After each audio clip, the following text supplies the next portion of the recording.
blizzard shrieked, a wild banshee tearing at Silas Vance's small cabin. He sat by the sputtering fire, the wind's howl a familiar melody of solitude. Then a faint, desperate cry pierced the storm, demanding he choose between safety and an unknown life. Silas pulled his heavy coat tighter, the sound a needle in his hardened heart.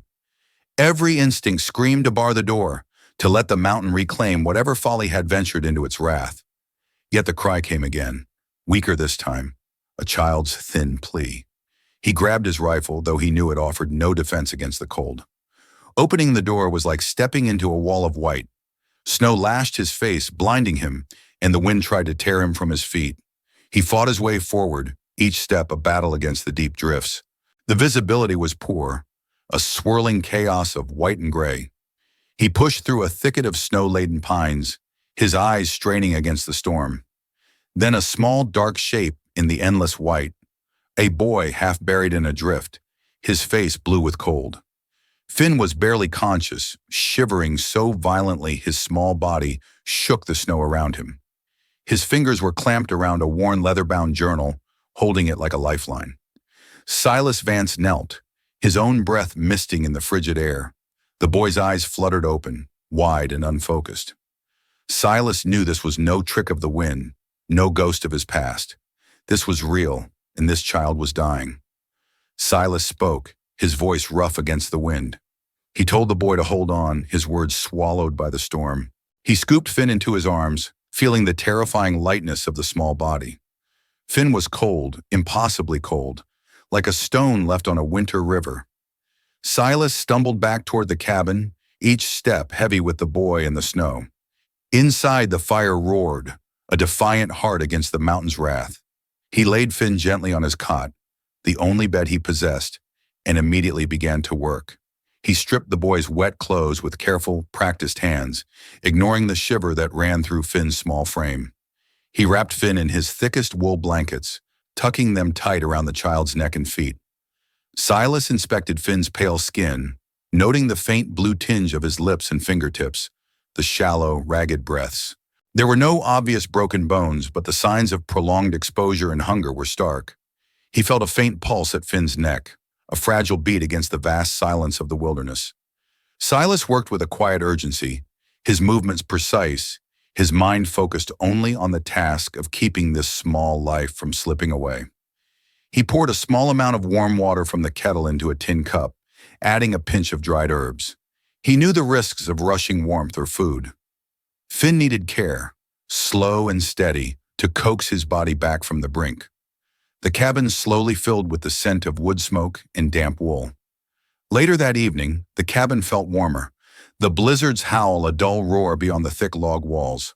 Finn stirred, his eyes opening fully this time. Silas offered the warm herbal tea, holding the cup to Finn's chapped lips. The boy drank slowly, small sips, the warmth spreading a faint color back into his cheeks. Silas then offered a small piece of dried venison, softened by the fire's heat. Finn ate hesitantly, looking at Silas with wide, solemn eyes. The child's voice was a whisper, hoarse from the cold. He told Silas he was alone. His parents, he explained, were gone. They had been lost to bad men, he said. The words hung in the air, heavy and dark, a new chill entering the cabin.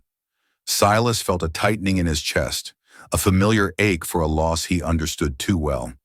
He noticed Finn still clutched the worn leather-bound journal, holding it tight against his chest. It was a silent comfort, a bridge to a past that now felt impossibly distant. Silas asked Finn his name. Finn whispered it, a soft sound in the quiet space between them. Silas asked about the bad men, his voice low, probing for details. Finn only shook his head, his eyes clouding with memory and fear. Silas did not press him further. The boy needed rest more than he needed answers. The shadows lengthened, dancing with the firelight, as the storm raged on. Silas knew Finn's story held more than just a child lost in a blizzard. This was a deeper wound, and it promised a future far more complicated than Silas Vance had ever imagined. Silas Vance sat by the dwindling fire, the only light against the cabin's deep shadows. Sleep felt like a distant luxury, a comfort he could not afford. The small form of Finn, curled on his bunk, stirred a relentless unease within him. One mouth was hard enough to feed in this wilderness. Two was a different kind of burden, a different kind of risk. He had spent years carving out this solitude, building walls around a heart shattered by loss. A harsh winter long ago had stolen his family, leaving him with an emptiness that only the vast, quiet mountains could begin to soothe. He had sworn never to open himself to that kind of pain again. Finn's soft breathing filled the cabin, a sound that chipped away at Silas's carefully constructed peace. He saw the boy's face in the flickering firelight, so young, so vulnerable.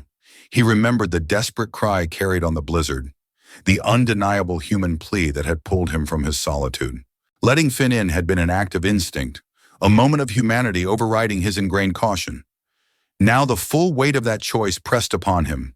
He feared the connection, the vulnerability it brought, the potential for another heartbreaking goodbye. This is a moment when a careful heart chooses patience over fear.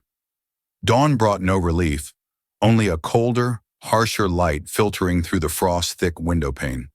The blizzard still raged outside, a relentless white roar that swallowed the world beyond the cabin walls. Silas woke from a fitful doze to find Finn watching him, wide-eyed and silent from the bed. The boy's presence was a quiet question. Silas felt the familiar ache in his stomach and knew Finn must feel it too. He rose slowly, his joints stiff from the cold night by the fire. He moved to the small larder, his eyes scanning the meager shelves. A few strips of dried venison, a sack of flour, some dried beans. Supplies meant for one man to scrape by until spring, not two. He had told himself the boy would be gone with the storm, a temporary act of kindness. But the storm showed no sign of breaking, and the boy was still here, fragile and dependent. Silas knew the cold truth. Every extra day, Finn stayed chipped away at their chances of surviving the long winter. He poured hot water for weak tea, the steam rising like a ghost between them. Later that morning, as Silas chopped kindling near the hearth, Finn slowly got out of bed. The boy moved with a quiet dignity, his small frame still shaky from his ordeal. He approached the pile of wood and, without a word, began to sort the smaller pieces. His fingers, still a little blue at the tips, carefully separated the dry splinters from the damp ones. Silas watched him, a flicker of surprise moving through his guarded heart. He had expected helplessness, perhaps demands, but not this quiet resolve. Finn did not speak, his brow furrowed in concentration. His efforts were small, but they were earnest. Silas observed the boy's careful movements, a stark contrast to his own gruff solitude. Finn worked with a determination that spoke of inner strength, a resilience that had carried him through the blizzard. Silas Vance found himself studying the boy, a silent acknowledgement passing between them. The cabin felt a little less empty with this small, focused presence. As evening drew near, Silas prepared the evening meal. He made a thin stew, mostly water and a few root vegetables he had stored, but it was hot and nourishing. He ladled a portion into his own bowl, then hesitated. He looked at Finn, who sat patiently on the edge of the bed, watching his every move. Silas scooped another ladleful into Finn's bowl, making the boy's portion slightly larger than his own. It was a small act, a silent gesture that went against his ingrained habit of self-preservation. Finn took the bowl with both hands, his eyes wide and solemn. He offered Silas a look of simple, profound gratitude that reached something deep inside the mountain man. Silas found himself holding the boy's gaze, no longer needing to look away. For a long moment, the quiet hum of the fire and the howl of the wind outside were the only sounds. Finn began to eat slowly, savoring each mouthful. Silas watched him, a warmth spreading through his chest that had nothing to do with the fire. He had planned to send the boy on his way as soon as the storm broke, to return to his solitary life. But now looking at Finn, seeing the small, brave soul, that intention felt less certain. The boy had found a way to burrow past Silas's defenses, not with words but with quiet trust and simple presence. Silas Vance knew, with a sudden, unsettling clarity, that sending Finn away would be harder than he had imagined. It would be a different kind of wound, leaving a different kind of emptiness. Late into the deep night, Silas Vance sat by the dwindling fire, the silence of the cabin heavy around him. Finn slept soundly on the single bed. his small form a dark mound beneath the heavy blankets. The embers cast a flickering, uncertain light, dancing on the rough-hewn walls and deepening the shadows in the corners of Silas Vance's mind. He had not truly slept since the boy's arrival, his thoughts a tangled knot of instinct and memory. A harsh winter long ago had stripped everything from Silas Vance, leaving him hollowed and alone. He remembered the biting wind that seemed to carry the last breaths of his wife and young daughter, the way the snow had muffled the world until it felt utterly empty. That profound, unyielding grief had driven him deep into these mountains, seeking a solitude so complete it might numb the ache. He had built this cabin with his own hands, each log a shield against the world and its capacity for loss. Silas reached for the worn leather-bound journal that lay beside the fire, Finn's only possession. His fingers traced the faded tooling on the cover. Holding it brought a sharp, familiar pang to his chest, a ghost of his own past. He recalled the small, brightly colored drawings his daughter used to make for him, tucked into his own journal, now long lost to the same cruel winter. The boy's journal was not just paper and leather, it was a vessel of memories, a fragile connection to a life that had been. Silas Vance felt the weight of it, the quiet agony of what it represented, both for Finn and for himself. It was a painful reminder that even in the deepest wilderness, some losses could not be outrun. The next morning, a pale light struggled through the frost-thick window, pushing back the lingering shadows of night. Silas Vance was still awake, the journal still clutched in his hand when Finn stirred. The boy's eyes fluttered open, then fixed on the object in Silas's grip. Finn sat up slowly, his movements careful. Finn asked Silas about the book. He wondered if it was special. Silas felt a sudden awkwardness, a tightness in his throat. The boy's simple question felt heavy, loaded with the truth Silas had tried to bury. Finn continued, his voice soft, saying his mama used to draw in it. He remembered her gentle hands moving across the pages. Silas felt a cold knot tighten in his stomach. The innocent words were like a small, sharp blade to his carefully constructed defenses.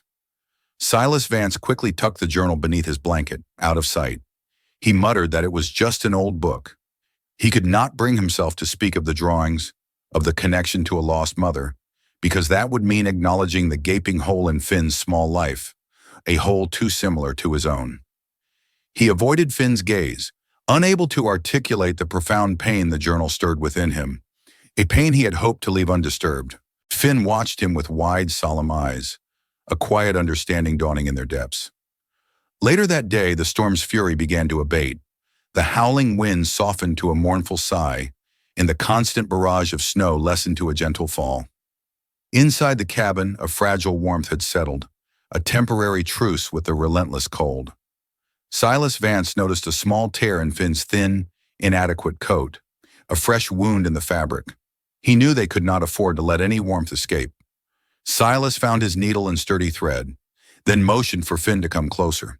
He did not speak much, but he carefully demonstrated how to push the needle through the coarse wool, how to pull the thread tight to mend the tear. Finn watched with intense focus, his small fingers clumsy at first, then growing steadier as he imitated Silas Vance's movements.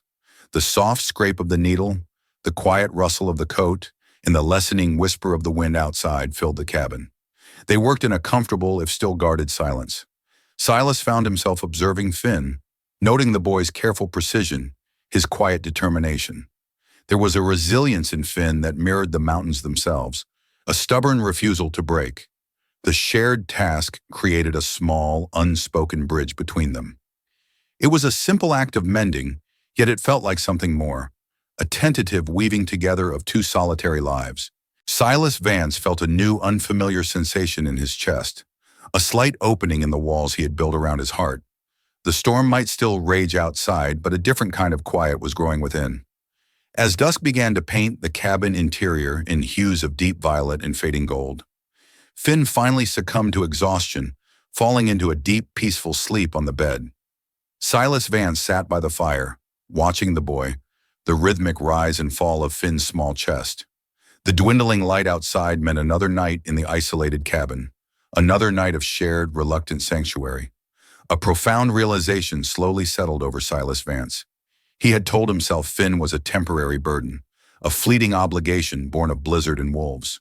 He had planned to send the boy on his way as soon as the weather broke, to return to his carefully guarded solitude. But watching Finn sleep, so utterly trusting and vulnerable, Silas knew he could not simply send him away. The thought of Finn facing the vast, cold world alone, hunted by bad men, twisted something deep inside him.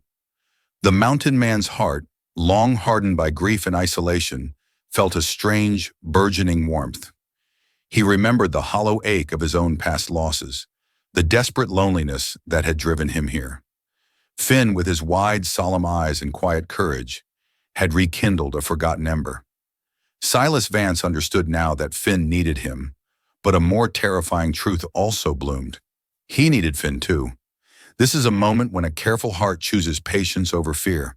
Silas made a silent vow, a commitment forged in the flickering firelight and the quiet breathing of the sleeping child. He would protect Finn.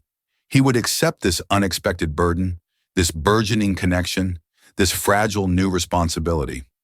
His life, once a carefully constructed fortress of solitude, was irrevocably changed.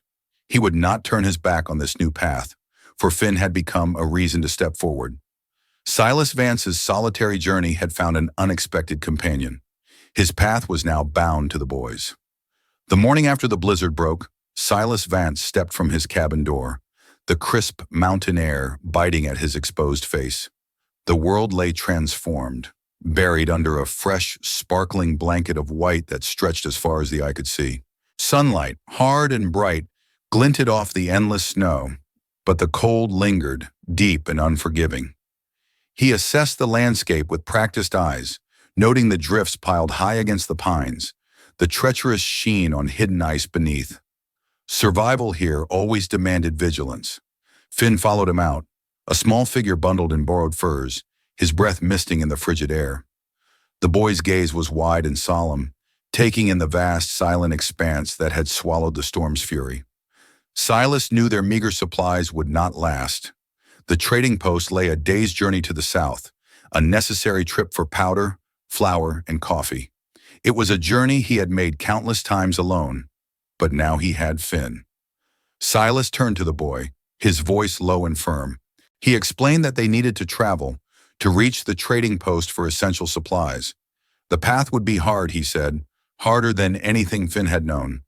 He told Finn they would need courage and steady feet. Finn listened, his small head nodding, a silent understanding in his dark eyes. Silas saw the flicker of apprehension, but also a quiet resolve. The wilderness outside the cabin walls was no less dangerous than the storm that had brought Finn to his door. Later that morning, inside the cabin, Silas began his preparations for the journey. He moved with the quiet efficiency of a man who had long depended on his own hands. His rifle was his life, and he checked its mechanism with meticulous care, cleaning the barrel, ensuring the firing pin was true. He laid out traps, leather thongs, and a small pouch of dried meat, each item earning its place in his pack.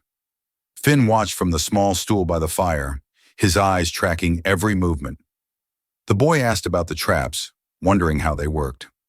Silas explained the art of the snare, the patience required, and the respect due to the animals that fed them. He showed Finn the fur hat he had fashioned from a rabbit skin, telling him it would keep his ears warm against the wind. Finn tried it on, the fur soft against his cheek, a small smile touching his lips. Silas made sure Finn's boots were tied tight, and his own moccasins were well oiled. Every detail mattered in this country. Finn's dependence on him was a new weight, but it was also a quiet anchor. Silas found himself explaining things he never would have bothered with before, patiently answering Finn's innocent inquiries about the mountains and the ways of survival. The methodical nature of their preparations filled the small space with a sense of purpose. Just outside the cabin door before they set off, Finn suddenly clutched Silas Vance's hand, his small fingers surprisingly strong. A tremor ran through the boy's frame. Finn's voice was very small as he asked if Silas would leave him, if he would go away and not come back. The question hung in the cold air, a raw echo of past abandonment. Silas crouched down, bringing himself to Finn's eye level, looking directly into those wide, fearful eyes. Silas reassured Finn, his voice softer than the biting wind. He promised Finn he would not leave him. not ever. He said the word always with a weight that settled deep in the boy's heart, a solemn vow carved into the silence of the vast, snow-covered forest around them. It was a promise that went beyond mere words, a commitment to a shared future that had taken root in the solitude of the cabin. Finn's grip on Silas's hand tightened, then relaxed, a sigh escaping his lips. Silas felt a warmth spread through his own chest, a feeling he had thought long buried with his past. He understood the depth of Finn's fear, the shadow of loss that still clung to the boy. This was a moment when a careful heart chooses patience over fear. Silas squeezed Finn's hand once more, a silent oath made between the man and the child against the silent, indifferent wilderness. With a final check of the cabin door, Silas Vance took Finn's hand again, and they stepped out onto the snowy mountain trail. Silas led the way, his long strides breaking a path through the fresh powder, Finn following closely behind, his small figure swallowed by the vastness of the white unknown. The only sounds were the crunch of their boots on the snow and the whisper of the wind through the pines. The air was still and cold, carrying the scent of pine and frozen earth. Silas glanced back at the cabin, his gaze lingering on the small structure nestled in the valley. It was more than just a shelter now. It was the place where he had started to let go of his long-held solitude, the place where Finn had found him. He acknowledged the life he was leaving behind, the quiet, solitary existence he had built after his own losses. A new life lay ahead, uncertain and challenging, but no longer alone. They walked steadily, two figures against the endless white. The mountains loomed around them, silent sentinels guarding their journey. Finn, though small, matched Silas's pace with a quiet determination, his eyes fixed on the man in front of him. The tracks they left behind stretched into the distance, a clear line marking their departure, a testament to the shared path they had now begun. The wilderness remained wild and dangerous, but now they faced it together, two hearts beating with a common purpose. The morning air bit with a keen edge as Silas Vance stepped onto the narrow mountain pass. Snow-covered peaks clawed at a pale sky, and a relentless wind scoured the icy trail. Silas moved with a practiced economy, his snowshoes sinking then lifting with rhythmic grace, each step a testament to years spent mastering the mountain's harsh demands. Finn followed close behind, his small frame bundled against the cold. Silas glanced back at the boy. Finn's breath misted heavily, and his eyes, though wide with effort, held a steady determination. Silas had fashioned smaller snowshoes from willow branches and rawhide, teaching Finn the awkward shuffle and balance needed to traverse the deep drifts. The boy stumbled often, his legs burning, but he never complained, simply pushing himself up with a quiet grunt and continuing onward. Silas spoke, his voice low but clear, reminding Finn to keep his weight centered, to lift his knees high. Finn nodded, mimicking the movements, his small boots crunching rhythmically in the packed snow. The path ahead was treacherous, a winding ribbon of ice and rock hidden beneath layers of fresh powder, but Silas knew every twist and turn, every potential hazard. He picked their way carefully, a silent guardian leading a fragile hope through the frozen expanse. Their shared endurance spoke volumes about the new understanding growing between them, a quiet strength forged in the crucible of this relentless landscape.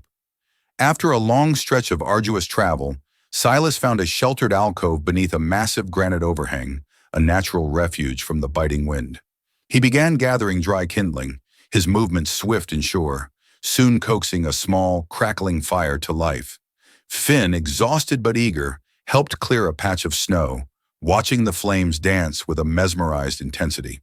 The warmth, though meager, felt like a blessing against the pervasive cold. Silas offered Finn a piece of dried venison and a sip of water from his canteen. Finn ate slowly, savoring each bite, his gratitude a tangible presence in the quiet space. The boy then looked at Silas, his eyes bright with curiosity. He asked about the animals that lived in these high mountains, wondering how they found food and shelter during such harsh winters. Silas described the resilient mountain goats, the elusive wolverines, and the bears sleeping soundly in their dens. He explained how each creature had its own wisdom, its own way of enduring the relentless cold. Finn listened intently, nestled close to Silas, finding deep comfort in the mountain man's calm voice and vast knowledge. The vast, silent wilderness beyond their small fire seemed less daunting, less lonely when shared with Silas Vance. Their quiet conversation wove a new thread of connection between them, a bond strengthening with each shared moment. Continuing their journey, Silas led them along a less traveled game trail, winding deep into a grove of towering pines. The air here was still, thick with the scent of pine needles and damp earth beneath the snow. Silas's eyes, always scanning, suddenly narrowed. He stopped, holding up a hand, and Finn immediately paused behind him, sensing the shift in Silas's demeanor. Silas knelt, examining fresh tracks in the snow. They were too large for deer, too irregular for elk. They were human, but not the familiar prints of local trappers or prospectors whose movements he knew well. These were several sets of boot prints, heavy and purposeful, indicating a group of men, moving with a crude haste that spoke of something other than careful passage. A shiver of unease traced its way down Silas's spine. His protective instincts, long dormant for himself, now flared with a fierce intensity for Finn. He knew danger when he saw it etched in the snow. Finn, unaware of the subtle menace, pointed at one print. He asked Silas if those were big bears. Silas shook his head slowly, his gaze sweeping the quiet forest around them. He said no, not bears, and his voice held a gravelly edge. Silas knew these tracks belonged to men, men who did not respect the wilderness or its unspoken laws. This is a moment when a careful heart chooses patience over fear. The discovery was clear. These were not friendly travelers, and their path now crossed a more dangerous one than the storm itself. Silas knew he had to act swiftly, for 2 lives now depended on his sharp eye and steady hand. That night, their camp was hidden deeper than usual, tucked into a thicket of dense spruce trees, the small fire carefully masked to prevent its glow from carrying too far. Silas doubled their watch, his senses stretched taut, alert to every rustle of leaves, every distant snap of a twig. He sat hunched by the fire, his rifle across his lap, his eyes constantly sweeping the perimeter of their small sanctuary. The chilling thought of the tracks, so fresh and purposeful, gnawed at his quiet resolve. Finn slept soundly, curled in a thick blanket, his face serene in the faint firelight. He was completely unaware of the unseen threat that now shadowed their journey. Silas watched him, a heavy sense of responsibility settling in his chest. His solitary life had taught him to rely only on himself, to trust nothing beyond his own capabilities. Now Finn's innocence was a fragile thing entrusted to his care. Silas knew he would face any danger, endure any hardship to keep the boy safe. The wind howled softly through the pines, a familiar song of the mountains, but tonight it seemed to carry a new, unsettling note. Silas listened, his breath controlled, his heart beating a steady rhythm against the wildness of the night. He resolved to be even more cautious, to move with even greater stealth. The wilderness was unforgiving, and now it seemed humanity could be even crueler. Silas Vance would stand between Finn and whatever darkness pursued them, a silent sentinel in the vast, watchful night. The smell of wood smoke, heavy and acrid, drifted on the wind. Silas Vance felt it before he saw the trading post, a jarring presence after days of crisp mountain air. He kept Finn close, his hand resting lightly on the boy's shoulder as they emerged from the tree line. Below them, a cluster of rough-hewn cabins and sheds huddled against the vast, indifferent wilderness. Distant voices carried on the breeze, a cacophony after the deep silence of the trail. Silas observed the scene with a hunter's keen eye. A few horses, thin and shaggy, stood tethered near a dusty corral.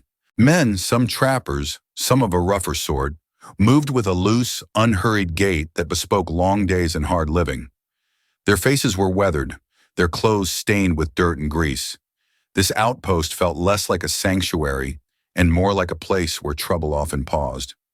Silas drew Finn a little closer. He told Finn that they needed to keep their eyes open and their mouths shut. Finn nodded, his small face serious, his gaze sweeping over the unfamiliar sight below. This was a new kind of danger, different from the wolves or the biting cold.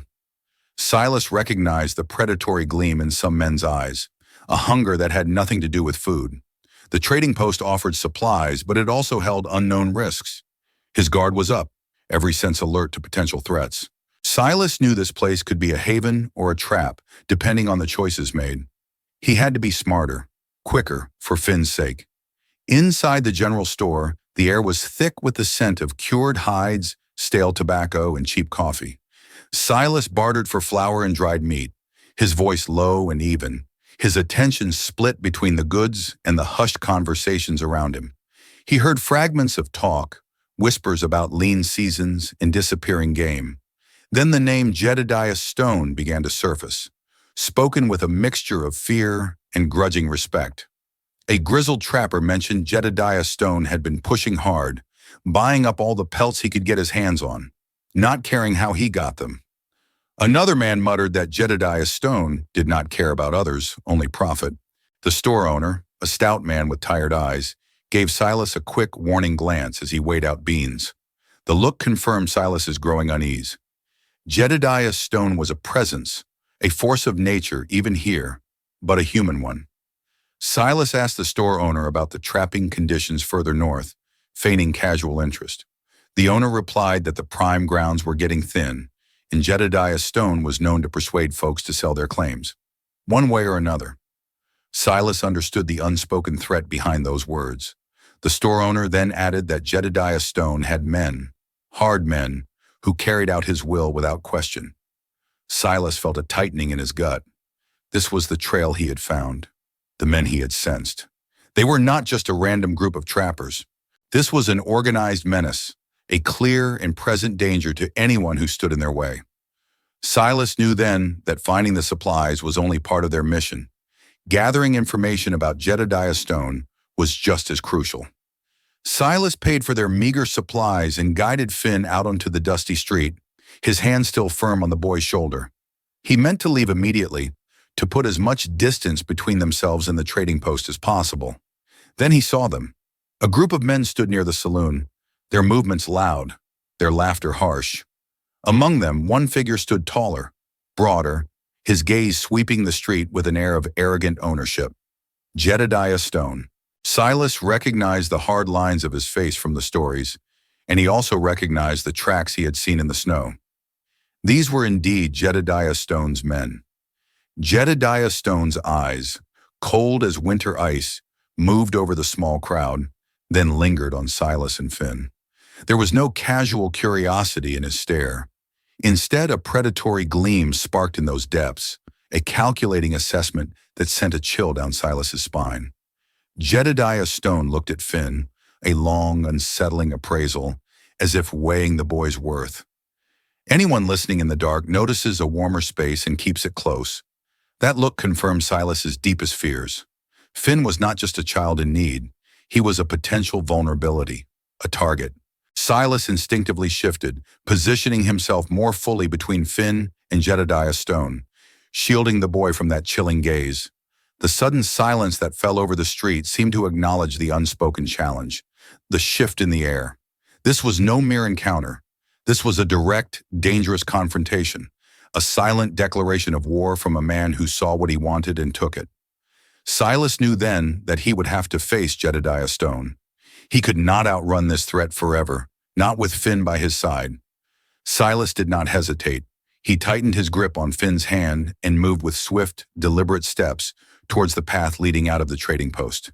He did not look back, not at Jedediah Stone, nor at the rough men who now watched them with renewed interest.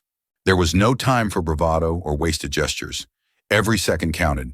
Finn, sensing the urgency in Silas's stride, kept pace without question, his small boots crunching on the packed snow.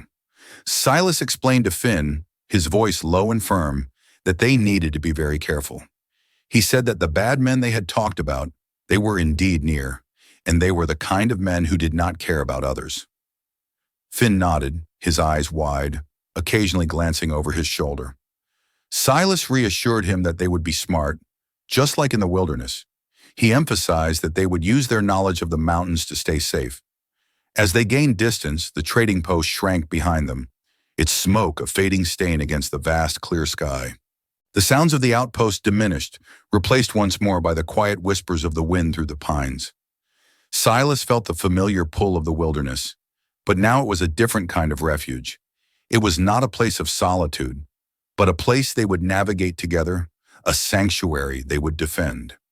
The confirmed danger of Jedediah Stone now gave their journey a new, sharper purpose. Silas Vance led Finn through the dense pines, his eyes constantly scanning the snow ahead and behind them. He saw slight irregularities, a disturbed patch of snow where it should have been smooth, a pine needle dislodged without wind. These were not the signs of elk or deer. These were the traces of men who were trying to be quiet but did not know this land like Silas knew it. A cold knot formed in Silas's stomach. Jedediah Stone had been quick to follow.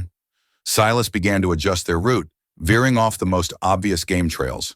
He guided Finn through a stand of thick firs, where their tracks would be harder to discern in the tangled undergrowth and deep snow. He moved with a practiced fluidity, placing his feet carefully, teaching Finn to do the same. Each step was a deliberate choice, a part of a larger plan to disappear into the vast white quiet. Silas understood the terrain was his greatest advantage.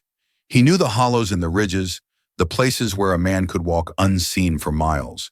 He chose paths that winded and doubled back, crossing streams where the ice might erase their passage. The air grew heavier with unspoken tension. Finn sensed the shift in Silas's demeanor, though Silas did not voice his fears.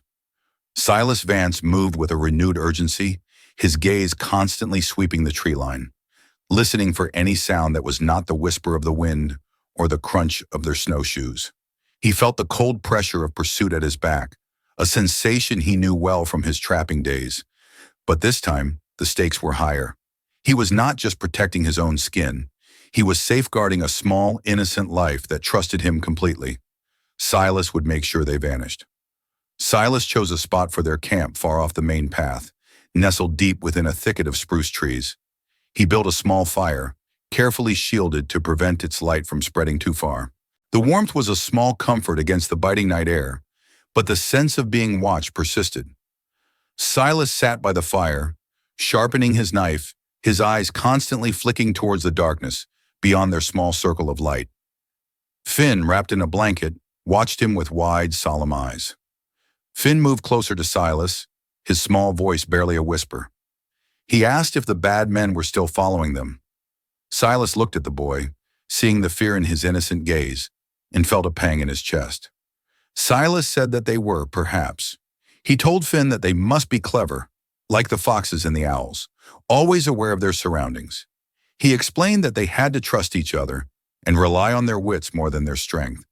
He spoke calmly, wanting to instill courage, not panic.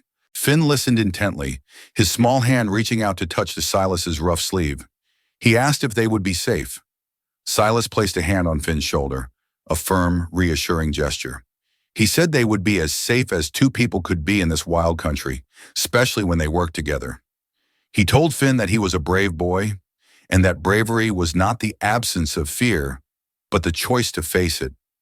He said they would always look out for each other. Finn nodded slowly, a little bit of the tension easing from his small frame. The fire crackled, casting long, dancing shadows that seemed to hold the cold at bay.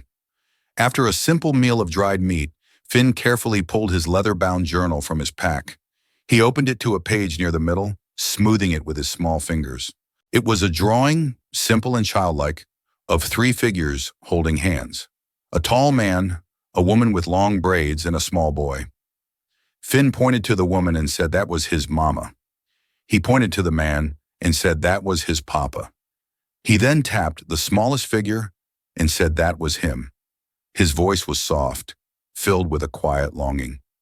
Silas Vance took the journal, holding it gently. He looked at the drawing, at the smiling faces, and a familiar ache stirred in his own heart. He remembered his own family, the faces blurred by time and grief, yet forever etched into his soul. The simple lines of Finn's drawing brought back the warmth of his own past, a warmth he had long tried to forget. He felt the weight of Finn's loss and the silent question in the boy's eyes. It was a question about memory, about connection, about what remained when everything else was gone. Silas felt the journal's leather against his palm. It was more than just a book of drawings. It was a vessel of memory, a thread connecting Finn to a past that was both painful and precious. Silas realized Finn was not just holding on to a memory, but a part of himself.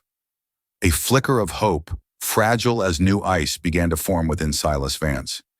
He saw not just Finn's past grief, but the possibility of a future, a responsibility he was slowly, reluctantly, but surely accepting. The journal had been Finn's comfort. Now it seemed to hold a quiet promise for Silas too. It was a record of what was lost, and perhaps a canvas for what could be found. The night deepened its cold embrace, and Silas sat by the smoldering embers, keeping watch. Finn slept soundly, tucked into his blankets, oblivious to the quiet vigilance of the man beside him. Silas rose, moving silently as a shadow through the snow-laden trees, checking the perimeter of their hidden camp. He moved slowly, methodically, his senses alert to every shift in the wind, every snap of a twig. The darkness held a profound stillness, broken only by the distant hoot of an owl. A faint scent reached Silas, not of pine or wood smoke from their own fire, but something else, something subtly out of place. He followed the almost imperceptible trail of scent, his heart beginning a slow, heavy beat against his ribs. Through a dense stand of pines, he spotted it, a small dark patch against the white snow, a recently extinguished campfire. The ashes were still warm to the touch, a wisp of smoke still rising. The men had left only a short while ago. Silas Vance felt a jolt of alarm. Jedediah Stone and his men were much closer than he had calculated, closer than was safe. They had been tracking them with a chilling precision, perhaps even setting a watch on their very camp. The silent, hostile forest now felt truly menacing. This is a moment when a careful heart chooses patience over fear. Silas knew they had to move, and quickly, before the dawn broke fully and revealed their tracks anew. The discovery confirmed the immediate danger was no longer distant, but a breath away, forcing a desperate choice. They could not outrun this threat much longer. The threat had tightened around them, stark and undeniable. Silas knew he had to act, for Finn and for their very survival in these unforgiving mountains. Silas Vance led Finn through a narrow canyon pass later that morning, the air still biting with the remnants of the cold night. The snow lay deep, disturbed only by their snowshoes and the occasional tracks of a deer. Silas moved with a practiced caution, his eyes constantly scanning the landscape, searching for any sign that they were not alone. He saw a broken twig, angled unnaturally against a snow-laden bush. It was too clean, too fresh to be a mere animal. A moment later, a jay let out a sharp, erratic call from the pines above, a sound too agitated for a normal winter morning. A prickle of unease ran down Silas Vance's spine. He understood the language of the wilderness, and these were not natural warnings. These were signs of men, waiting. He tightened his grip on his rifle and gently placed a hand on Finn's shoulder. Silas bent low and spoke in a hushed voice, instructing Finn to follow his exact steps, to make no sound, to become one with the quiet of the mountain. Finn, sensing the shift in Silas's demeanor, nodded with wide, solemn eyes, his small form instantly adopting a stealthy grace. Silas veered sharply off the main trail, pushing through a thicket of snow-heavy evergreens that offered both cover and a challenging path.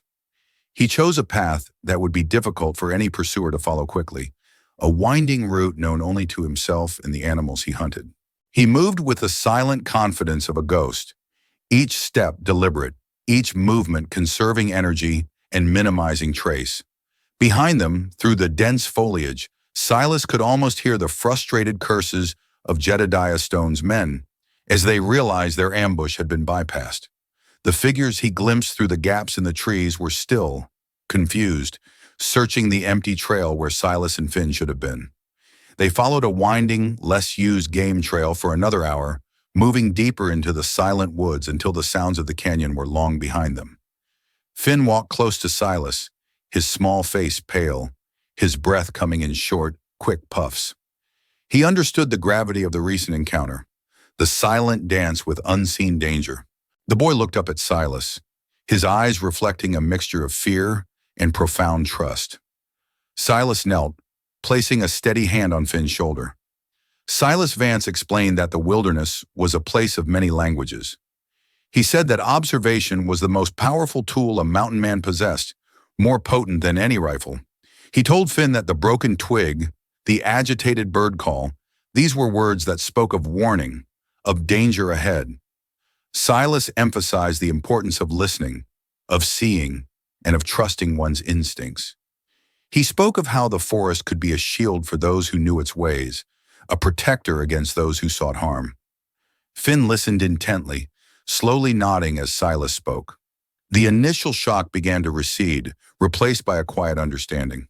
He recognized the value in Silas's words, the wisdom of the wild. Silas saw the boy absorbing the lesson, not just with his ears, but with his very spirit. The trust between them deepened, forged in the shared experience of near peril and swift escape. They continued on their way, the quiet path now feeling less like an escape route and more like a shared lesson. Silas made camp late that afternoon, choosing a sheltered spot on a high ridge that offered a wide view of the valley below. The sun began its slow descent, painting the snow-covered peaks in hues of orange and purple. While Finn gathered small sticks for a fire, Silas sat alone, his mind piecing together the fragments of information he had collected since Finn's arrival. The pieces clicked into place with a chilling clarity. He remembered the hushed conversations at the trading post about Jedediah Stone, the warnings from the store owner. He recalled the peculiar tracks, too numerous for a lone trapper, too deliberate for casual travelers. Stone's predatory gaze at Finn, his reputation for ruthlessness, all of it pointed to a man driven by more than just a passing interest in a lost boy. Silas thought of his own remote cabin, nestled in the heart of prime trapping territory, a place he had cultivated alone for years. The realization settled over Silas like a fresh snowfall. Jedediah Stone was not simply pursuing Finn. Stone wanted this land, Silas's land, his trapping grounds. The boy was merely a complication, a potential witness, or perhaps a means to an end. Silas's isolation, once a source of peace, now made him a vulnerable target for Stone's insatiable greed. This quiet space, the very essence of Silas's existence, was the prize. Anyone listening in the dark notices a warmer space and keeps it close. This realization shifted the battle from one of simple protection to a defense of everything Silas Vance had built. He knew then that he was fighting not just for Finn's safety, but for his own right to exist in this wild, beautiful place. As night fell, Silas Vance watched Finn sleeping peacefully by the fire, his small body curled under a thick blanket. The firelight danced across the boy's innocent face, a stark contrast to the harsh realities that now surrounded them. Silas's gaze then drifted beyond the flickering flames, out into the vast, silent expanse of the wilderness he called home. Every tree, every ridge, every frozen creek held a memory, a part of his very being. This land was more than just territory. It was his sanctuary, the place where he had sought solace after unimaginable loss. It was where he had rebuilt his life, piece by painful piece. Now it was also the future he saw for Finn, a place of safety and belonging. Silas felt a fierce protectiveness bloom in his chest, a warmth that had been absent for too long. He realized his future was now inextricably intertwined with the boy's. Silas made a firm, unyielding decision. He would not yield his home to Jedediah Stone. He would not abandon Finn to a cruel fate. This was his land, his life, and now his family. The quiet majesty of the wilderness he loved would be defended with every ounce of strength and cunning he possessed. He would make his stand here for himself and for the boy who had unknowingly rekindled a long-dormant purpose within his lonely heart. Silas Vance pushed their pace through the newly settled snow, his eyes constantly scanning the distant tree lines. The cold air burned in his lungs with each determined stride. But he felt no weariness, only a driving urgency. He knew Jedediah Stone and his men were still out there, hungry for his land and perhaps for Finn. Silas chose routes no ordinary man would attempt, weaving through dense thickets and across exposed ridges where the wind swept away their tracks. He moved with the quiet grace of a phantom, a hunter or a man protecting his most precious discovery. Finn followed close behind, his small legs pumping hard through the drifts. The boy stumbled sometimes, catching himself before a fall, his young face flushed from exertion and the biting air. Silas offered a hand when the incline grew too steep, a silent gesture of support. Finn did not complain, only nodded, his small breath clouding the air. He understood the need for haste, the unspoken danger that urged them onward. The wilderness stretched before them, a vast canvas of white and shadow, relentless in its beauty and its peril. Silas pointed out distant landmarks, explaining their course in low tones. They ate dried jerky on the move, snatching moments of sustenance. The sun climbed and fell, painting the sky in pale golds and deep blues, but their journey continued with relentless purpose. Silas Vance felt the pull of his cabin, a sanctuary he now knew he must defend, not just for himself, but for the boy whose life had become intertwined with his own. He heard no sounds of pursuit, but his senses remained sharp, anticipating trouble. After several more days of hard travel, they crested a familiar ridge, the wind whipping at their clothes. Below them, nestled in the valley like a forgotten seed, sat Silas Vance's cabin. A thin wisp of smoke curled lazily from its chimney, a testament to the fire he had banked before leaving. It was a sight that usually brought a quiet satisfaction, but today it offered a profound sense of relief. A homecoming. Finn gasped, a small joyful sound that escaped his lips. He pointed with a mittened hand, his eyes wide. Silas felt a warmth spread through his chest, a feeling deeper than the cabin's distant hearth. It was their home, a place they had defended once and would defend again. Silas placed a hand on Finn's shoulder, a silent affirmation of their shared journey and the sanctuary they had reached. The vast, indifferent mountain seemed to soften around their small haven. They began the descent, the deep snow making their progress slow but steady. The cabin grew larger with each step, its sturdy log walls a promise of safety and warmth. Silas imagined the fire, the simple stew, the quiet peace that awaited them within. He knew this peace would be fleeting, but for this moment, it was enough. Finn skipped ahead a few steps, his weariness momentarily forgotten in the joy of their arrival. Inside the cabin, Silas Vance moved with swift, methodical precision. The familiar scent of pine and wood smoke filled the air, anchoring him to this place he had built with his own hands. First, he checked the perimeter, then began to barricade the windows with thick planks he kept stacked for winter. The sharp rap of his hammer echoed through the small space. Finn watched, his expression serious and focused.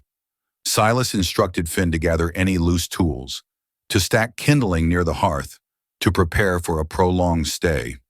Finn worked diligently, his small hands surprisingly strong as he moved objects. Silas reinforced the heavy oak door with an extra beam, testing its strength with a powerful shove. He knew Jedediah Stone and his men would not be far behind, and every moment counted. Next, Silas showed Finn the rifle, demonstrating how to load it, how to hold it steady, how to aim from the small, fortified observation slit near the chimney. He spoke calmly, explaining the rifle was for defense, for protecting their home. Finn listened intently, his eyes fixed on Silas's hands, absorbing every detail. Silas made sure to emphasize that Finn's job would be to watch and to warn, to keep himself safe. This was a partnership, a shared responsibility, and Finn understood the gravity of his role.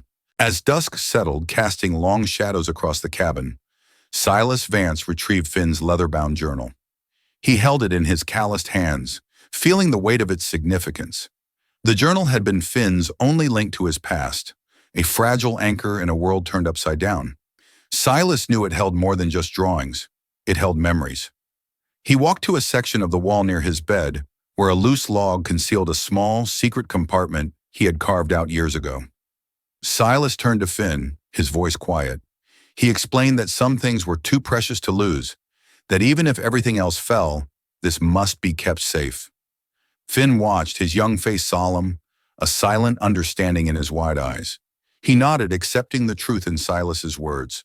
Silas carefully tucked the journal into the hidden nook, pressing the log back into place until it blended seamlessly with the wall.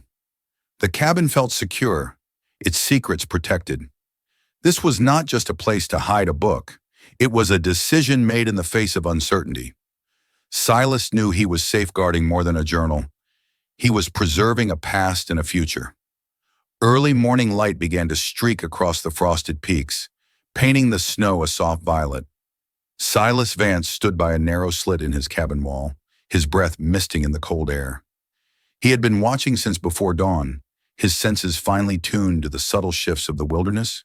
The distant figures moving through the trees were not game animals, nor were they the familiar shapes of honest trappers. Their movements held a deliberate, predatory rhythm. Jedediah Stone and his men were approaching the cabin, their dark forms growing larger with each passing minute. The air thrummed with a tense quiet, the kind that preceded a storm or a fight. Silas felt a familiar tightening in his gut, a cold knot of resolve. He reached for his rifle, the worn wood a solid comfort in his hands. He knew this moment was coming.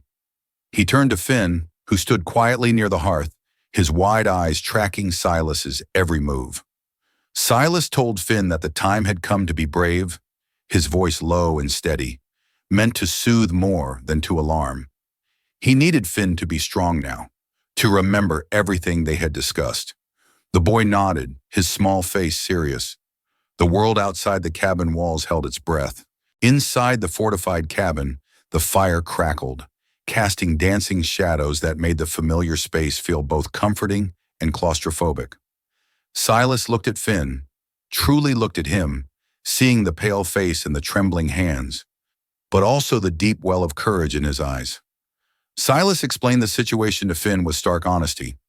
He said that bad men were outside, that they wanted their land, and that they would try to get in. He did not hide the danger, for Finn deserved the truth.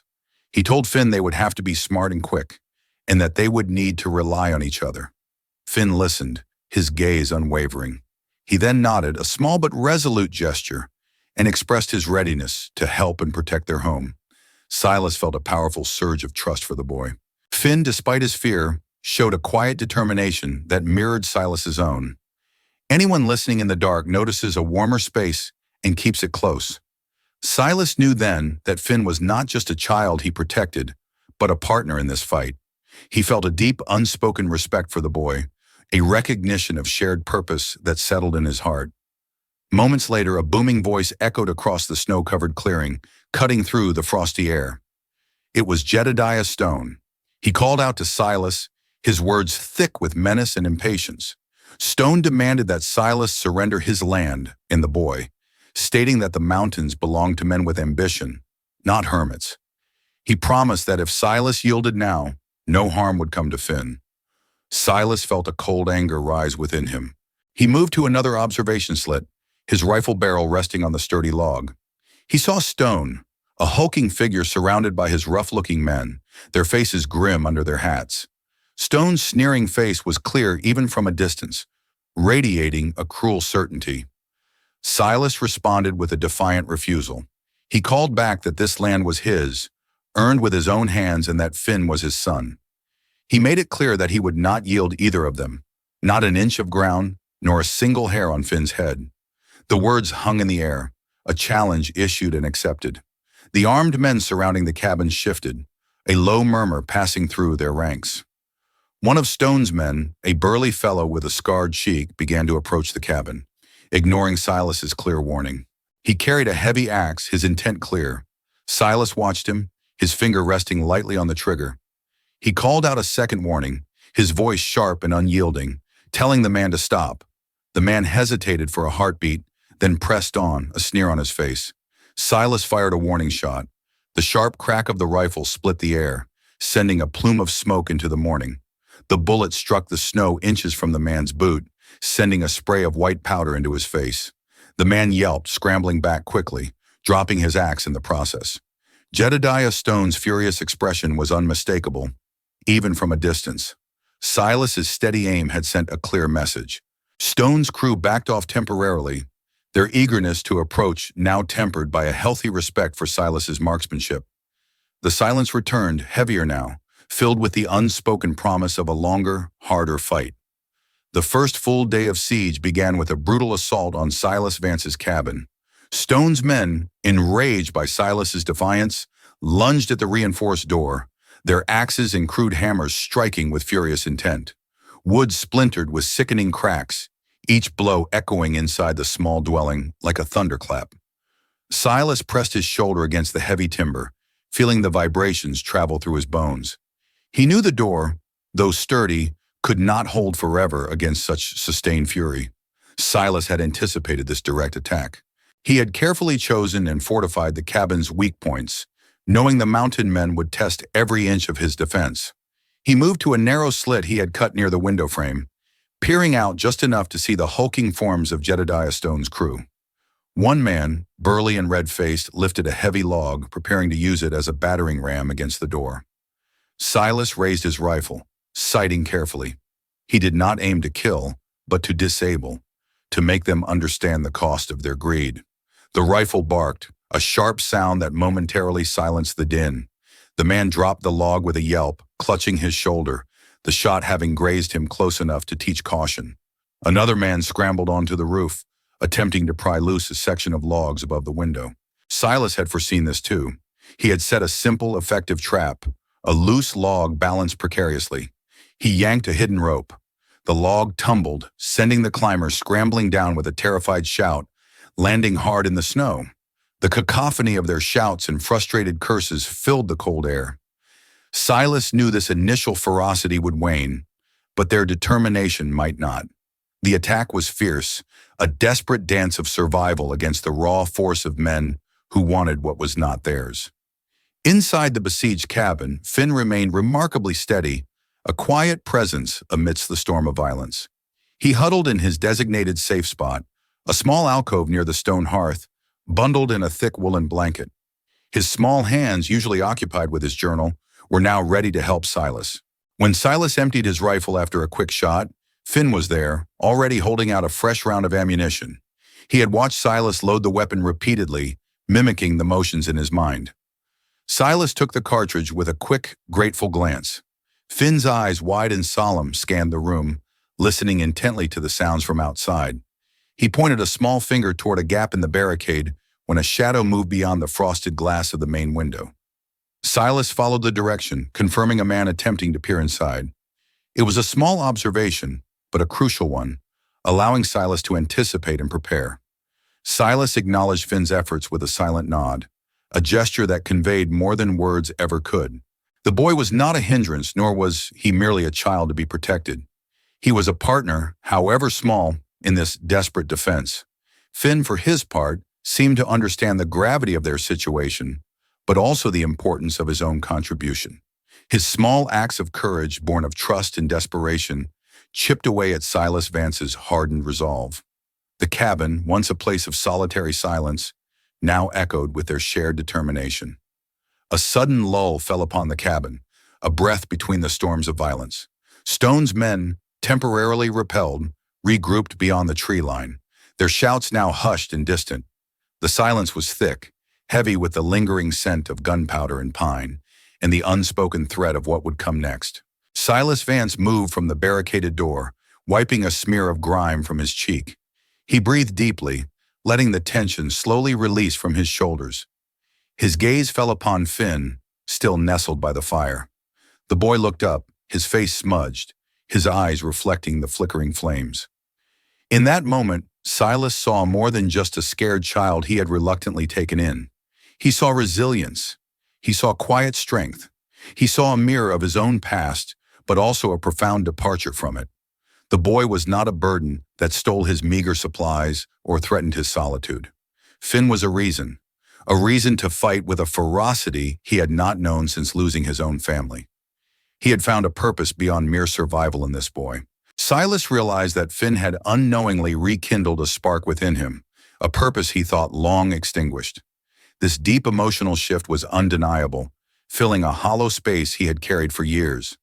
Anyone listening in the dark notices a warmer space and keeps it close. The quiet breathing of shared sanctuary filled the cabin, a fragile warmth against the relentless cold of the wilderness and the cruelty of men. He knelt beside Finn, not speaking, but simply being present, allowing the unspoken language of care to pass between them. The uneasy calm shattered as a chilling new command cut through the winter air. Jedediah Stone's voice, harsh and devoid of mercy, reached Silas Vance's ears. Stone ordered his men to gather every piece of fallen timber, every dry branch, every dead pine within reach. His intent was clear, horrifying. He planned to smoke them out, to set the cabin ablaze, turning their sanctuary into a funeral pyre. Silas felt a cold dread settle deep in his gut. This was no longer a simple claim dispute, but an act of pure, unadulterated malice.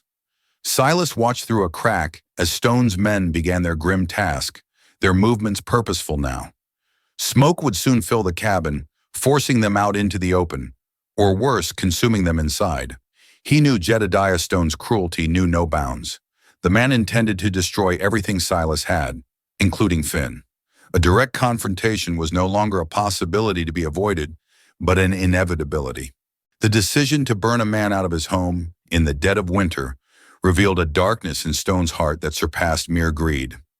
Silas understood then that he faced an enemy who would stop at nothing, and his own defense had to be equally uncompromising. He knew he had to act now, before the smoke made their desperate plan impossible. The cabin air grew thick with acrid smoke. It seeped through every crack and crevice, a creeping menace that filled Silas Vance's lungs and burned his eyes. He coughed, a deep, ragged sound, as he moved with a low crouch across the small room. Finn, huddled in the corner where Silas had placed him, began to cough too, a small, choked sound that tore at Silas's heart. The heat outside grew, a palpable force against the log walls, a cruel mockery of the blizzard's cold. Silas Vance knew Jedediah Stone's intent was clear.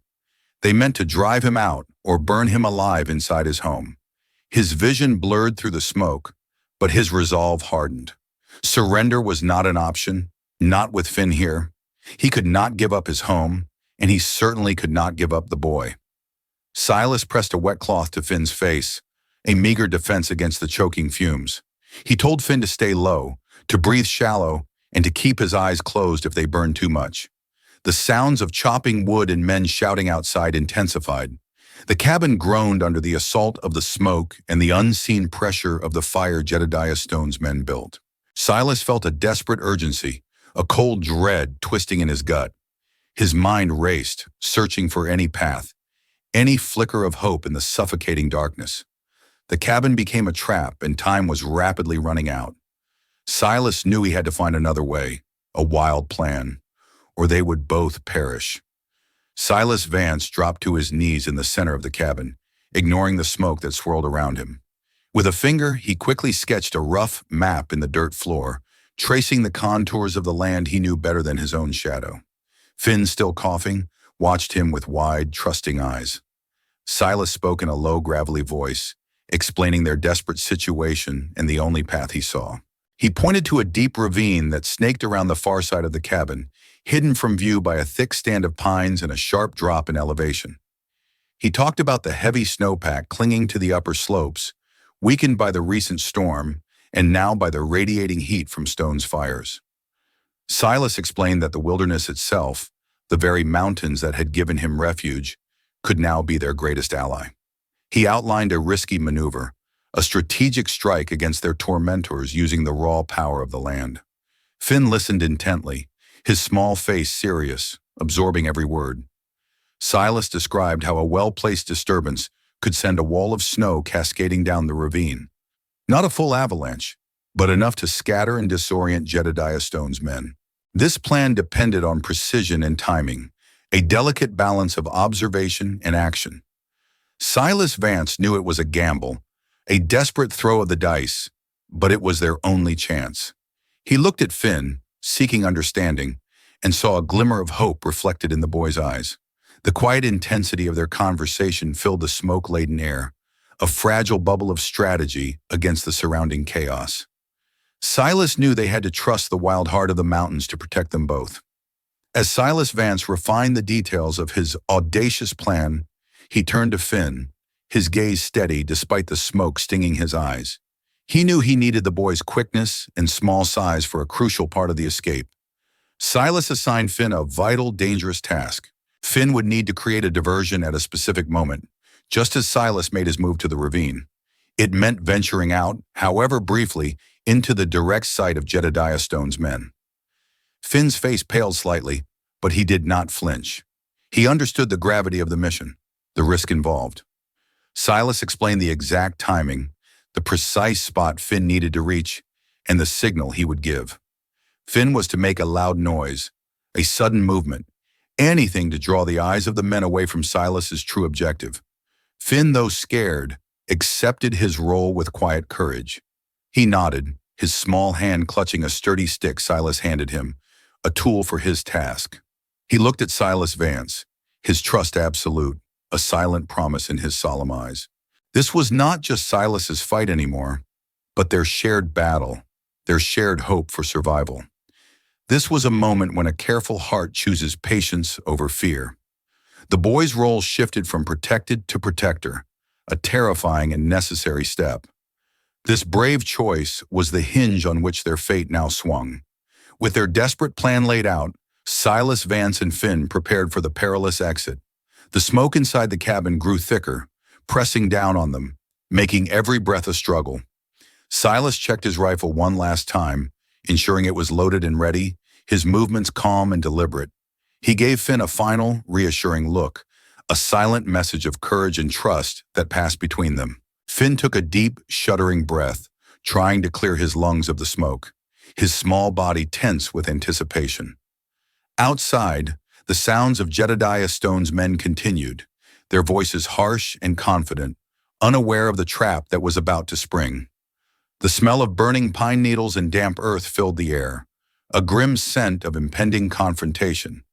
Silas knew this was it, the moment of truth.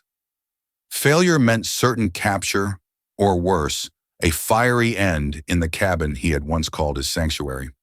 He nodded slowly, a signal that the time had come. Their future hung in the balance, a leap of faith into the white unknown. Finn moved like a shadow across the snow, a small figure swallowed by the vast silent cold.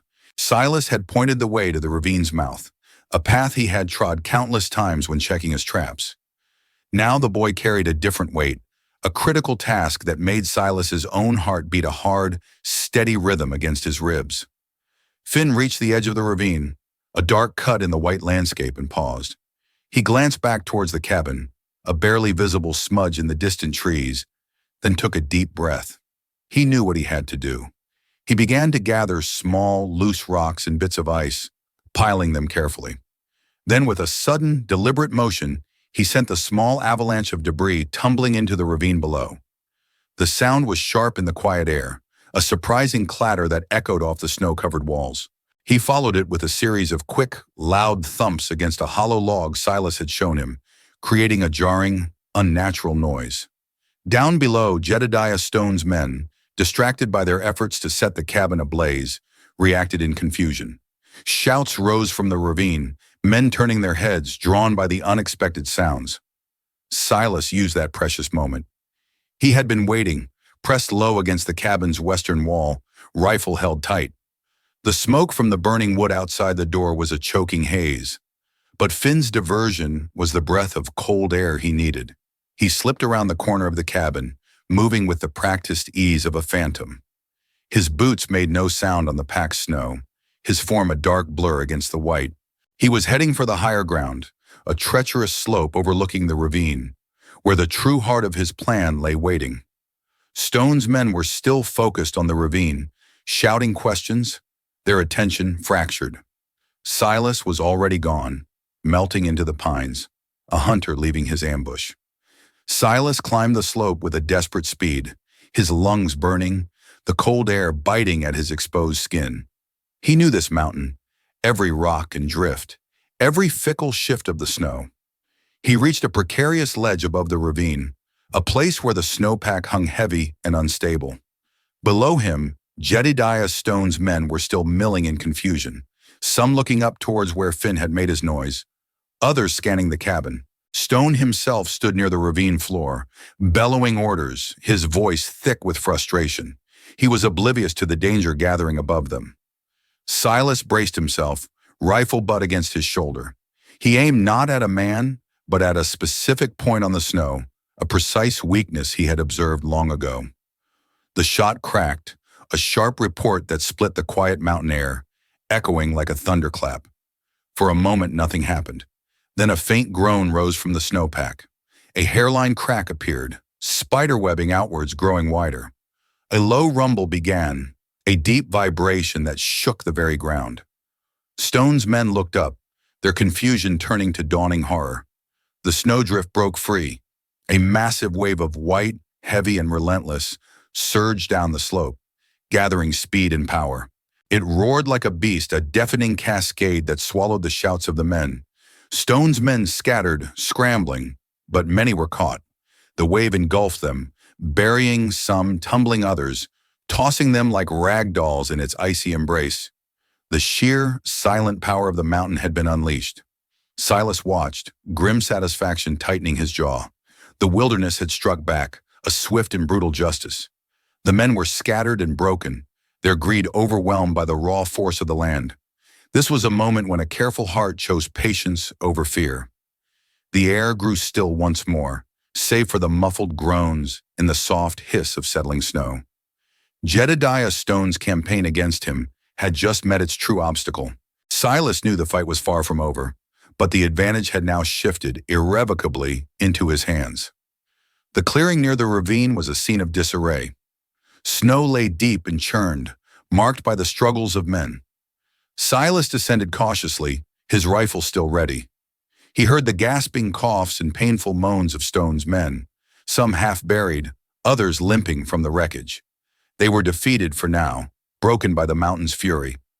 Then, through the swirling dust of snow, a figure emerged, staggering. It was Jedediah Stone, battered and furious, his face streaked with dirt and rage. He saw Silas standing there, calm and unmoving. Stone's eyes blazed with a raw, untamed hatred. He roared Silas's name, a guttural sound of pure malice. He pulled a pistol from his belt, his hands shaking. Silas did not flinch.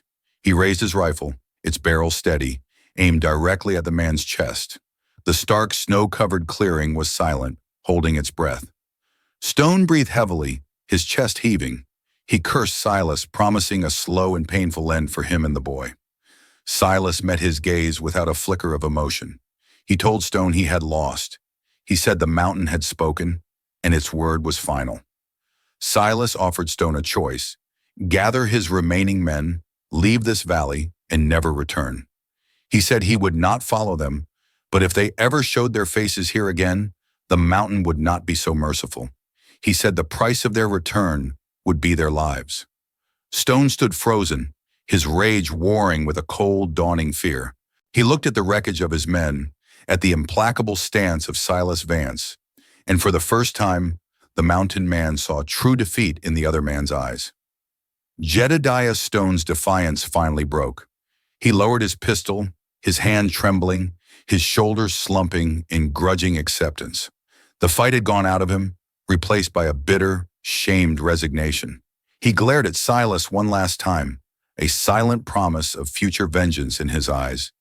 But Silas knew it was an empty threat. The man was beaten. Stone then turned and began to bellow orders to his scattered men, his voice hoarse, stripped of its former authority. Slowly, painfully, Stone's men began to gather. Some were bruised and limping, others coughing up snow. Their faces were grim, their weapons lost or broken. They moved like ghosts, humbled and defeated. They had underestimated the wilderness, and they had underestimated Silas Vance. They trudged away from the ravine, a broken, disorganized procession, leaving deep tracks in the pristine snow. They vanished into the tree line, heading down the mountain, leaving behind only silence and the disturbed snow. Silas watched them go, his rifle still held loosely. He did not relax until the last shadow was gone, swallowed by the vast, indifferent forest. A deep, weary sigh escaped him. The threat, for now, was truly gone. He turned and began to walk back toward the cabin, a sense of profound relief washing over him. Finn would be waiting, and their home, battered but standing, was safe. The quiet return of peace to the valley felt like a benediction, a hard-won victory that settled deep in his bones. Silas Vance led Finn back to the cabin, their boots crunching on the snow that had settled again after the commotion. The forest, so recently filled with shouts and the roar of a snowslide, now held a deep and comforting silence. This quiet was different from the lonely silence Silas had known for years. It felt like a vast, breathable sigh of relief. Finn stayed close, his small hand tucked firmly in Silas's larger one, his steps light with a tired kind of joy. They approached the cabin, its timber walls still standing, battered but resilient. A few splintered planks marked where Jedediah Stone's men had tried to force entry, and scorch marks darkened the snow near the chimney where they had attempted to smoke them out. Silas surveyed the damage with a weary but contented smile. It was a home that had faced a storm, both of nature and men, and had held firm. Inside, the air still carried the faint tang of wood smoke and recent tension, but it was quickly replaced by a sense of deep, abiding safety. Finn let out a soft sound, a happy murmur, and released Silas's hand to run a finger along the rough-hewn table. He looked up at Silas, his eyes wide and clear. Silas knelt, wrapping the boy in a strong, protective hug. Finn nestled into his chest, a small, vibrant presence. The cabin, once a fortress against the world, now felt like a safe harbor. Later that day, after Silas had checked the traps and secured the perimeter, they sat by the fire, eating a simple meal. Finn, still full of the day's events, recounted his part in the diversion. His words tumbled out, eager and proud. He described how he had thrown stones down the ravine, mimicking the sound of movement, drawing the men's attention away just as Silas had planned. Silas listened with a proud smile, his gentle eyes fixed on the boy. Finn gestured wildly with his hands, his face alight with the thrill of their shared triumph. He explained how he had hidden behind the thickest pine, holding his breath, feeling brave like the bears Silas had told him about. Silas nodded, affirming every detail. He praised Finn's bravery, his quick thinking, and his steady nerve. The cabin filled with Finn's excited voice, a sound that had been absent for far too long.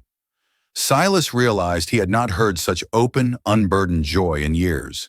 Finn's presence had not just changed his routines, it had changed the very atmosphere of his home. It had brought a lightness he had forgotten was possible. This was more than just surviving.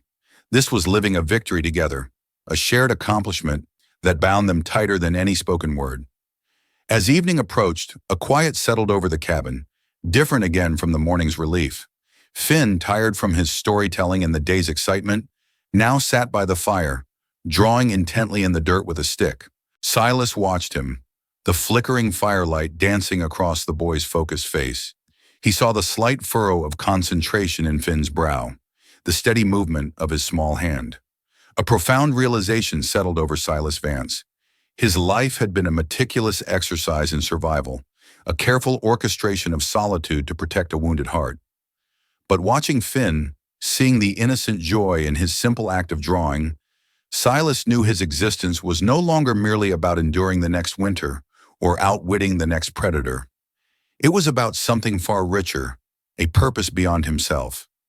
Finn had brought not just companionship, but a reason to truly live.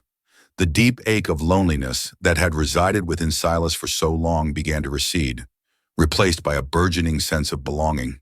The memories of his lost family, once sharp pangs of grief, now held a softer edge, interwoven with the quiet joy Finn brought. He understood now that healing did not mean forgetting the past, but making space for new life to grow within it. This is a moment when a careful heart chooses patience over fear. Silas felt a quiet joy bloom within him, a sense of inner peace he thought he had lost forever.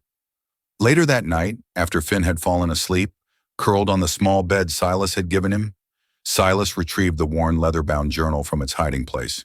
He held it in his calloused hands, feeling the weight of its pages, the stories and memories it held. This journal, Finn's last tangible link to his past, had become a powerful symbol of vulnerability, resilience, and hope. Silas sat beside the sleeping boy, then gently nudged him awake. Finn blinked, confused, then saw the journal in Silas's hand. Silas offered it to him.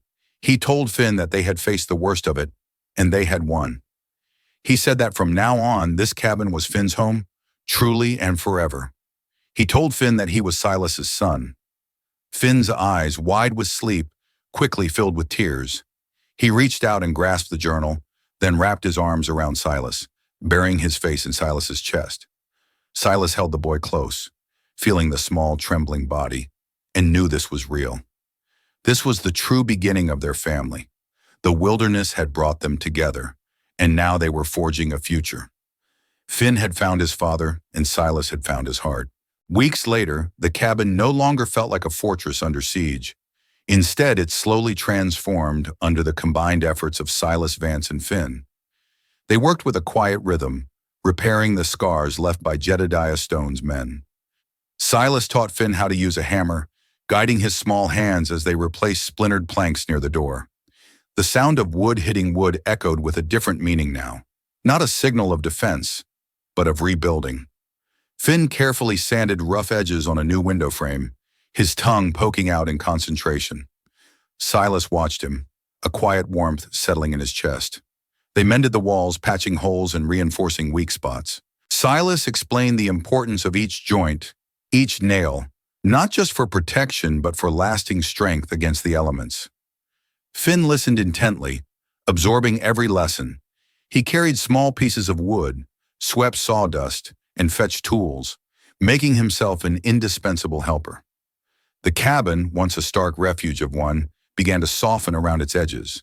They even added a small, crude shelf inside, specifically for Finn's few cherished possessions, a small wooden bird, a smooth river stone, and the precious leather-bound journal. This was no longer just Silas's place. It was becoming their home. Slowly, deliberately, piece by piece. Their shared laughter, rare at first, now filled the small space, a welcome new sound. Beyond the cabin walls, the wilderness also became their classroom. Silas Vance took Finn out daily, teaching him the essential mountain skills that had kept Silas alive for so long. He showed Finn how to read animal tracks in the lingering snow and soft mud, explaining the difference between a deer's delicate print and a bear's heavy tread. Finn's eyes would widen with wonder, soaking in every detail. Silas pointed out edible plants, their names and uses whispered like secrets of the forest. Finn would cautiously touch the leaves, committing their shapes to memory. Silas taught Finn how to build a safe fire, starting with the smallest tinder, nurturing the flames until they crackled strong. He stressed the importance of knowing the land, respecting its power, and understanding its rhythms. Finn, quick and eager, absorbed it all. Their bond deepened with each shared lesson. Finn learned to move quietly through the trees, his small footsteps becoming as soft as a forest creature's. He asked endless questions, his innocent curiosity chipping away at Silas Vance's gruff exterior. Silas found himself answering with more patience than he knew he possessed, his voice softer than it had been in years.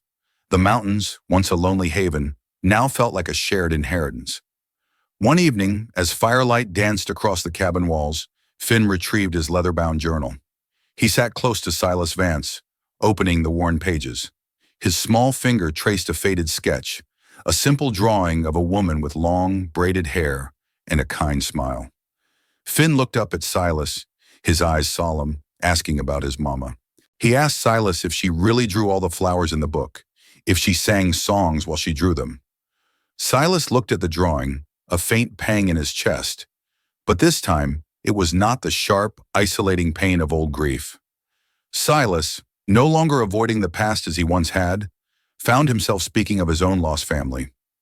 He told Finn about his wife, Sarah, and their small daughter, Lily, whose laughter used to fill a cabin not so different from this one. He spoke of the harsh winter that had taken them, a story he had buried deep for years. Finn listened, his gaze steady, understanding things no young boy should have to know. They shared memories of those they had lost, bridging the gap between their individual sorrows. The journal, once a poignant reminder of Finn's singular loss, now held the weight of shared grief and the beginning of a common history. The fire crackled, a warm witness to their quiet, healing conversation. Later that same evening, Finn sat by the fire, the journal open on his lap. He picked up a charred stick from the hearth, its tip softened by the flames, and began to draw. Silas Vance watched him from his chair, a quiet smile playing on his lips. Finn sketched the cabin, its mended walls and newly fortified door, drawing smoke curling from the chimney. Then he drew Silas, his rough beard in these steady hands, a protective figure watching over the mountains. Finn added a small, stick-figure version of himself, standing beside Silas, holding a tiny, intricate drawing of a rabbit. Finn described his new pictures to Silas, his voice soft with concentration, explaining each detail. He drew the big snowy peaks outside, the winding river, and even the deer tracks they had seen that morning. Silas listened, his heart swelling with a quiet joy. He realized their story was now being written, blending Finn's past with their shared present and future. The journal, once filled only with the ghosts of one family, was now becoming a living chronicle of another, a testament to new beginnings, and a silent promise of more adventures to come. It was a tangible record of their growing life together. As the night deepened, Finn finally drifted off to sleep, curled on his bed near the fire. Silas Vance sat by the embers, watching the quiet rise and fall of the boy's chest. The cabin was silent, save for the crackle of the wood and Finn's soft breathing. Silas looked at Finn, truly looked at him, not just as a charge he had saved, nor a companion, but as something more profound. A wave of profound and undeniable love filled his heart, a warmth that chased away the last lingering chill of his own long solitude. He was truly a father again, not by blood, but by choice and by the deep, unyielding bond they had forged. He knew his solitary life was irrevocably changed, and he would not have it any other way. The emptiness that had gnawed at him for years had been filled, not with a forced presence, but with a vibrant, hopeful future. This is a moment when a careful heart chooses patience over fear. Silas Vance felt a wholeness he had not known since his own family was lost. He understood now that home was not just a place, but a feeling, and it lived in the quiet, steady beat of Finn's sleeping heart. Several months had passed since the snows melted, and spring had brought a vibrant green back to the mountain slopes around Silas Vance's cabin. The air hummed with the busy sound of insects and the cheerful chirping of birds, a stark contrast to the howling desolation of winter. Silas and Finn had settled into a rhythm, a comfortable dance of chores and exploration that filled the long sunlit days. The cabin, once a silent refuge for a solitary soul, now echoed with the light footsteps of a boy and the occasional murmur of shared laughter. Silas found himself working with a new kind of purpose. He and Finn rose with the sun, tending to the small garden they had started, checking the traps along the creek, and gathering firewood for the evening chill that still sometimes lingered. Finn, no longer a frail, shivering child, moved with a newfound confidence, his small hands capable and eager. He would help Silas repair the roof or split kindling, his questions a constant, gentle accompaniment to Silas's work. The cabin itself felt different, softened by Finn's presence, less a fortress and more a home. Small, carved figures of mountain animals now sat on the mantel, Finn's handiwork, and the scent of pine needles mixed with the sweeter smell of fresh-baked bread that Silas had learned to make. The warmth of late spring encouraged their first trip to the trading post since the blizzard. Silas felt a different kind of anticipation this time. He was not just a trapper seeking supplies, he was a father, bringing his son to the edge of their isolated world. As they approached the familiar cluster of rough-hewn buildings, the usual wary tension that often clung to Silas had eased. Finn walked beside him, holding a small pouch of cured furs, his eyes wide with curiosity, but no longer shadowed by fear. The store owner, a grizzled man named Elias, looked up as they entered, his gaze sharp and assessing. A slow smile spread across his face as he saw Finn, then met Silas's eyes with a nod of genuine respect. Elias asked about their winter, and Silas spoke of it plainly, without embellishment, and Elias understood. Other trappers, men who had always kept their distance, now offered gruff greetings, some even tipping their hats to Finn. They knew the story, or enough of it, and they recognized the quiet strength Silas had shown. They saw not a solitary mountain man, but a man who had protected his own, who had faced down greed and found a son. Finn, no longer a stranger, moved among them easily, a small, bright presence. He spoke of his drawings, of the deer he had seen, and the trappers listened, their hard faces softening. This was a moment when a careful heart chooses patience over fear. They looked at Finn with open acceptance, a clear acknowledgement that the boy belonged. Silas watched Finn, a warmth spreading through his chest, a feeling more comforting than any fire. Later that evening, back in the quiet sanctuary of their cabin, Silas and Finn sat by the crackling fire. The day's journey to the trading post had been tiring, but it filled them with a sense of connection to the wider world, a world they now faced together. Silas began to speak of the future, not just the next winter's trapping season, but years down the line. He talked about managing the land, about taking only what they needed, ensuring the forest remained plentiful for generations to come. Silas explained how to track the changing patterns of the animals, how to prepare the traps with respect, and how to heal the land when it had been scarred. Finn listened intently, his eyes reflecting the firelight, absorbing every word. Silas spoke of building a larger cabin one day, maybe even with a small lean-to for a horse or two. He outlined plans for a more extensive garden, for preserving more food, for truly living in harmony with the mountains. Finn eagerly offered his own ideas, suggesting a special spot for a bird feeder or a small bridge over the creek. Silas saw a vision of their shared destiny, a legacy they would build together, rooted deeply in the earth they now called home. Finn then retrieved the worn leather-bound journal from its special place on his new shelf. It lay open on his lap, a testament to their shared journey and the enduring love that bound them. The early pages still held his mother's delicate sketches of wildflowers and small forest creatures, a poignant reminder of the love that had brought him into the world. But now the following pages were filled with Finn's own bold, earnest drawings. Silas watched as Finn turned the pages, pointing to a drawing of the cabin with smoke curling from its chimney, a sturdy Silas with a rifle, and even a small, smiling depiction of Jedediah Stone's men retreating in the snow. There were drawings of their garden, of the fish they had caught, and of the quiet moments shared by the fire. Silas saw his own gruff profile in one drawing, softened by Finn's hand, and a new warmth settled in him. The journal had once been a symbol of lost family, of a past Finn barely remembered. Now it was a chronicle of new life, a vibrant blending of old memories and new beginnings, a story of survival, loss, and profound connection, all intertwined on its enduring pages. The next morning broke clear and bright, painting the mountain peaks with streaks of golden rose. Silas and Finn stood together on the cabin porch, the scent of pine and damp earth filling the air. The vast wilderness stretched before them, no longer a lonely expanse, but a living, breathing landscape that was now truly theirs. The sun warmed their faces, a gentle promise after the long winter and the battles fought. Silas put a strong, calloused arm around Finn's shoulders. The boy leaned into him, a natural, easy closeness that had grown from shared hardship and unwavering trust. Silas felt the familiar weight of the mountain air on his skin, but it no longer carried the old ache of solitude. He felt whole. He felt home.